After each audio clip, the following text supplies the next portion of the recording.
Luke 19:21 KJV. For I fear thee, because thou art an austere man. Thou takest up that thou layedst not down, and reapest that thou didst not sow. This is from the parable of the Minas. Luke 19:11-27. The speaker is the wicked servant who was given 1 mina by his master, but hid it instead of using it. The word austere here means strict, severe, harsh, or demanding. The servant is saying, I was afraid of you because I thought you were a hard man who expected much and would punish failure. The interesting part is that Jesus presents this as the servant's excuse, not necessarily an accurate description of the master. The servant's fear led him to do nothing. The other servants acted faithfully with what they were given and were rewarded. Interesting, because the master was not too stern or severe. Spiritually, the lesson is that God gives people gifts, opportunities, and responsibilities, and he expects them to be used faithfully. A wrong view of God is only a harsh judge can produce fear, and inaction. A right view of God recognizes both his holiness and his goodness, leading to faithful obedience. The word austere in English has changed somewhat today. It often means plain,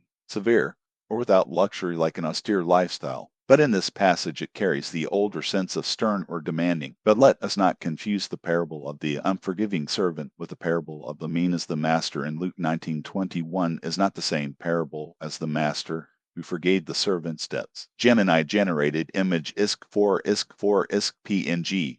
In Matthew 18:23-35, the parable of the unforgiving servant. A king forgives a servant an enormous debt, often described as 10,000 talents, because the servant begs for mercy, but that same servant then refuses to forgive a much smaller debt owed to him by another servant. The king later judges him because he did not show the mercy he had received. In Luke 19:11-27, the master is a different story. The parable of the Minas. The master entrusts money to servants before leaving, then returns and evaluates how they use what they were given. The servant who says, I feared thee, because thou art an austere man, is the servant who hid the mina rather than investing it. The two parables do share a theme. God is the rightful master, and people are accountable for how they respond to his grace and what he entrusts to them, but the emotional emphasis differs. Matthew 18, the focus is forgiveness and mercy. If God forgives us, we must forgive others. Luke 19, the focus is faithful stewardship. What God gives us should be used for his purposes. A helpful connection is that the servant in Luke 19 misunderstood his master. He saw only severity,